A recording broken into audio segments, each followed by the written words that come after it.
الحمدللہ رب العالمین الصلاۃ والسلام علی اشرف الانبیاء والمرسلین اما بعد رب اشرح لی صدری ویسر لی امری واحلل عقدۃ من لسانی یفقہوا قولی۔ قصص الانبیاء سیریز کی ایک اور نئی ویڈیو کے ساتھ میں آپ سب دوستوں کو اپنے دینی معلومات یوٹیوب چینل میں خوش آمدید کہتا ہوں اور امید کرتا ہوں کہ اللہ تعالیٰ کے فضل سے آپ سب لوگ بخیر و عافیت سے ہوں گے۔ اور دوستوں پچھلی ساری قصص الانبیاء سیریز کی ویڈیوز کا لنک میں اس ویڈیو کے ڈسکرپشن میں ڈال دوں گا تاکہ آپ وہاں سے ویڈیو کو دیکھ پائیں گے۔ تو دوستوں ویڈیو شروع کرنے سے پہلے آپ سے سب سے ایک ریکویسٹ ہے کہ اگر آپ نے میرے چینل کو لائک اور سبسکرائب نہیں کیا تو میرے چینل کو لائک اور سبسکرائب کر دیں اور اس کو آگے بھی شیئر کر دیں تاکہ یہ دینی معلومات باقی لوگوں تک بھی پہنچ سکے۔ تو دوستوں اگر آپ نے لائک اور سبسکرائب کر دیا تو دوستوں شروع کرتے ہیں آج کی اس ویڈیو کو۔ تو دوستوں آج کی ویڈیو حضرت الیاس علیہ السلام کے بارے میں ہے۔ 900 سال مسیحی سلطنت بنی اسرائیل دو حصوں میں تقسیم ہوئی۔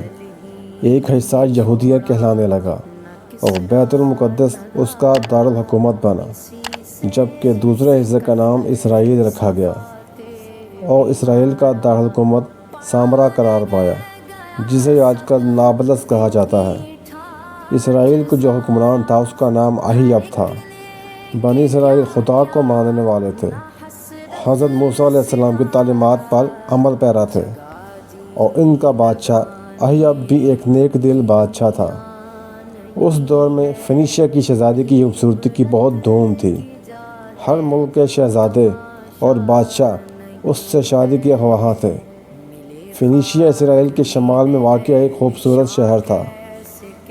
اسرائیل کا بادشاہ اہیب بھی فینیشیا کی شہزادی ایزابل سے شادی کا خواہشمند بن گیا اور ایزابل اس شرط پر اہیب کی دلہن بن کر اسرائیل آ گئی کہ محل کے قریب میرے لیے ایک بہت بڑا بت خانہ بنایا جائے گا۔ چنانچہ یہاں سے ایک بار پھر بنی اسرائیلیوں میں بت پرستی کا آغاز ہوا۔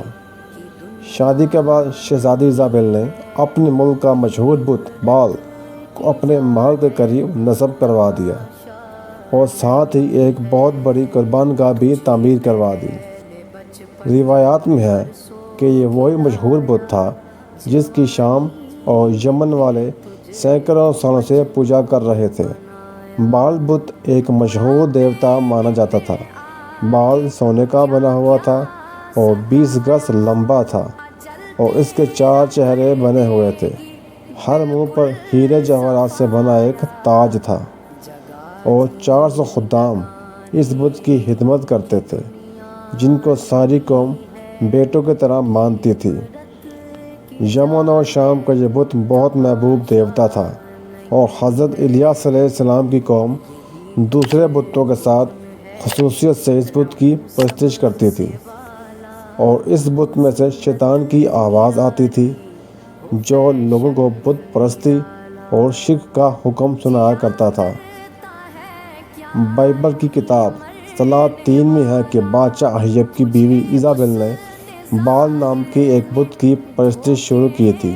شیطان بال کے پیٹ میں گھس کر بولتا تھا اور یہ خدام کان لگا کر اس کا کلام سنتے تھے۔ شیطان کوئی گمراہ کن قانون مجاوروں کے دلوں میں ڈال دیتا تھا اور مجاور وہ حکم لوگوں کو بتا دیتے تھے، اس لیے ان مجاور کو انبیاء کہا جاتا تھا۔ ملکہ ایزابل نے اپنے ملک سے 200 جھوٹے نبی کو بلا لیا جنہوں نے اسرائیل کے بادشاہ اہیب اور اس کی رعایا میں اس بال بت کی عبادت کے لیے تبلیغ کی اور آہستہ آہستہ سارا ملک ہی بال بت کی پوجا میں لگ گیا۔ بادشاہ تو ویسے ہی سارا کنٹرول اپنی خوبصورت ملکہ ایزابل کو دے چکا تھا۔ اس حد تک مشرکانہ عقائد پھیل گئے کہ اسرائیلیوں نے ان 200 پجاریوں کو اپنا نبی مان لیا اور دل و جان سے بال بت کی پوجا کرنے لگے اور اس سے متصل قربان گاہ میں ہر روز قربانی کی جانے لگی اور ہر مہینے نئے چاند کی رات ایک خوبصورت لڑکی کو بھی قربان کیا جاتا اور اس کا خون بال بت پر وار کر پجاریوں کے سر پر لگایا جاتا۔ اس کے بعد وہ اپنی قوم کے بیٹیوں کے لیے دعا کراتے۔ یہ بات اتنی عام ہو گئی کہ لڑکیوں نے اپنے بال تک بنانا چھوڑ دیے کہ کہیں انہیں خوبصورت سمجھ کر بال بدھ کی نظر نہ کر دیا جائے۔ بس پھر اللہ پاک نے ان لوگوں کو دی ہوئی ڈیل ختم کی اور اپنے پیارے پیغمبر حضرت الیاس علیہ السلام کو ان کی طرف مبعوث فرما دیا۔ بت پرستی اور کفر و شرک میں غرق اس قوم کو راہ راست پر لانے کے لیے حضرت الیاس علیہ السلام نے تبلیغ شروع کر دی۔ حضرت الیاس علیہ السلام اسرائیلی نبی ہیں۔ بیشتر مورخین کا اس پر اتفاق ہے کہ حضرت الیاس علیہ السلام حضرت ہارون علیہ السلام کی نسل سے ہیں، اور ان کا نسب نامہ یہ ہے: الیاس بن یاسین بن فہاس بن یازر بن ہارون۔ قرآن عزیز میں حضرت الیاس علیہ السلام کا ذکر 2 جگہ آیا ہے، سورۃ انعام میں اور سورۃ صافات میں۔ سورۃ انعام میں تو ان کو صرف انبیاء علیہ السلام کی فہرست میں شمار کیا ہے، اور سورۃ صافات میں بعثت اور قوم کی ہدایت سے متعلق حالات کو مختصر طور پر بیان کیا ہے۔ عام روایات کے مطابق آپ اسرائیلی نبی تھے اور موسیٰ علیہ السلام کے بعد مبعوث ہوئے۔ آپ ملک شام کے باشندوں کے لیے ہدایت کے لیے بھیجے گئے تھے۔ سب سے پہلے جس نبی اور پیغمبر کا ذکر حضرت موسیٰ اور ہارون علیہ السلام کے بعد قرآن عزیز میں صراحت کے ساتھ موجود ہے، وہ حضرت الیاس علیہ السلام ہے۔ یہ حضرت حزقیل علیہ السلام کے جانشین اور بنی اسرائیل میں ایلیا کے نام سے مشہور ہیں۔ قرآن عزیز نے ان کا نام الیاس بتایا ہے، اور انجیل یوحنا میں ان کو ایلیا نبی کہا گیا ہے۔ اللہ نے حضرت الیاس کو ملک شام کے ایک شہر بالبک کی طرف بھیجا۔ قوم الیاس فلسطین کے مغربی وسطی علاقہ سامرا میں آباد تھی۔ حضرت الیاس کی قوم بال نامی بت کو پوجتی تھی۔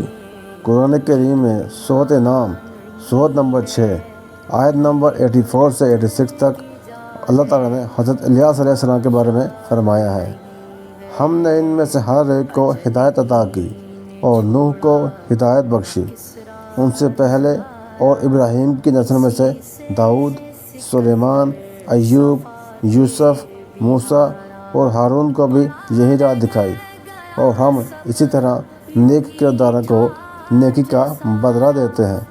اور زکریا، یحییٰ، عیسیٰ اور الیاس کو بھی، یہ سب سارے انسانوں میں سے تھے، اور اسماعیل اور الیاس اور یونس اور لوط کو بھی، ان سب کو ہم نے دنیا والوں پر برتری دی تھی۔ سورۃ صافات سورۃ نمبر 37 آیت نمبر 123 سے 132 تک اللہ تعالیٰ فرماتے ہیں: بے شک الیاس علیہ السلام بھی پیغمبروں میں سے تھے، جب کہ انہوں نے اپنی قوم سے فرمایا کہ تم اللہ سے ڈرتے نہیں ہو، کیا تم بال نامی بت کو پکارتے ہو اور سب سے بہتر خالق کو چھوڑ دیتے ہو، اللہ جو تمہارا اور تمہارے اگلے تمام باپ دادوں کا رب ہے۔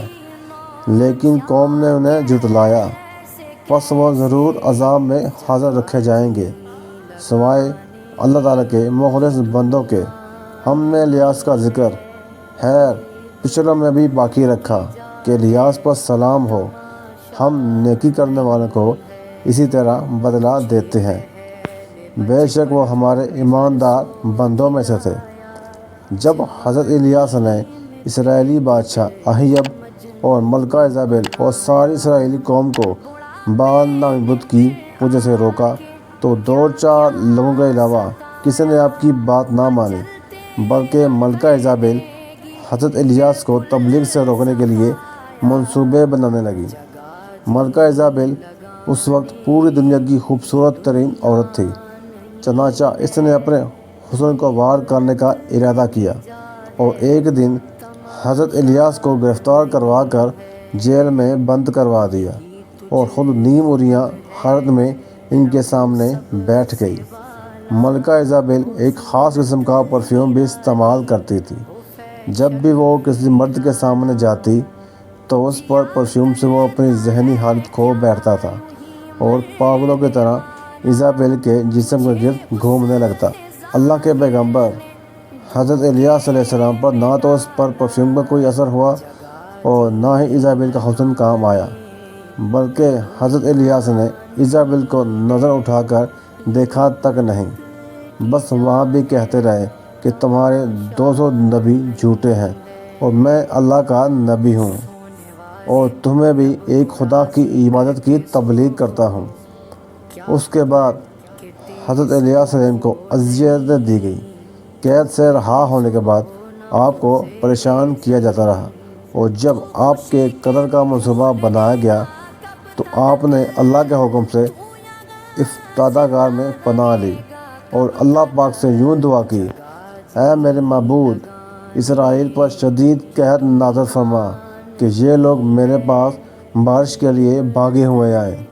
اللہ پاک نے آپ کی دعا قبول فرمائی اور 3 سال تک ایسا قحط پڑا کہ بنی اسرائیل کے جانور مرنے لگے، اناج ختم ہو گیا اور چراگاہیں ویران ہو گئیں۔ حضرت الیاس علیہ السلام اللہ کے حکم سے اہیب سے ملے اور اس سے کہا کہ یہ عذاب اللہ کی نافرمانی کی وجہ سے ہے، اور اگر تم اب بھی باز آ جاؤ تو یہ عذاب دور ہو سکتا ہے۔ میری سچائی کے امتحان کا بھی یہی بہترین موقع ہے۔ تم کہتے ہو کہ اسرائیل میں تمہارے معبود بال کے 200 نبی ہیں، تم ایک دن ان سب کو میرے سامنے جمع کر لو، وہ بال کے نام پر قربانی پیش کریں اور میں اللہ کے نام پر قربانی کروں گا، جس کی قربانی آسمانی آگ آ کر بھسم کر دے گی، اس کا دین سچا ہوگا۔ سب نے اس تجویز کو خوشی خوشی مان لیا۔ چنانچہ کوہ کرام کے مقام پر یہ اجتماع ہوا۔ بال کے جھوٹے نبیوں نے اپنی قربانی پیش کی اور صبح سے دوپہر تک بال سے التجائیں کرتے رہے، مگر کوئی جواب نہ آیا۔ اس کے بعد اللہ کے نبی حضرت الیاس علیہ السلام نے قربانی پیش کی، جس پر آسمانی بجلی گری اور اس کو لے گئی۔ یہ دیکھنا تھا کہ بہت سے لوگ فوراً سجدے میں گر گئے کہ الیاس ہی سچے نبی ہیں۔ اس کے بعد آپ علیہ السلام نے دعا کی تو بارش بھی ہوئی۔ اس کے بعد حضرت الیاس تبلیغ کرنے کے لیے کچھ عرصہ یہودا چلے گئے۔ جہاں پر بھی لوگوں نے آپ کی بات نہ مانی تو آپ وہاں پر پیش گوئی کر آئے کہ کچھ ہی عرصہ بعد تم لوگ تباہ و برباد ہو جاؤ گے۔ پھر آپ دوبارہ اسرائیل تشریف لے آئے، جہاں بادشاہ اہیب اور ملکہ ایزابل آپ کی جان کے دشمن تھے۔ روایات میں ہے کہ حضرت الیاس نے اہیب سے کہا کہ بہت جلد تمہیں اور تمہاری بیوی کو جنگلی کتے چیر پھاڑ دیں گے۔ کچھ ہی عرصہ بعد بالبک کو مہلک بیماریوں نے گھیر لیا، جس سے بادشاہ اہیب کی بہت سارے فوجی مارے گئے، اور اس کا فائدہ دشمن ملک نے اٹھا کر اسرائیل پر حملہ کر دیا اور بالبک کو تہس نہس کر دیا۔ بادشاہ اہیب اپنی ملکہ ایزابل کو لے کر جنگلی راستے سے فرار ہو گیا، جہاں راستے میں اس پر حملہ ہوا۔ اہیب اور ملکہ ایزابل پر جنگلی کتے چھوڑ دیے گئے۔ دوستو، یہ تھا اس حسن کی دیوی کا انجام، جس کی لاش کے ٹکڑے بھی شاید کسی کو نہ ملے ہوں گے۔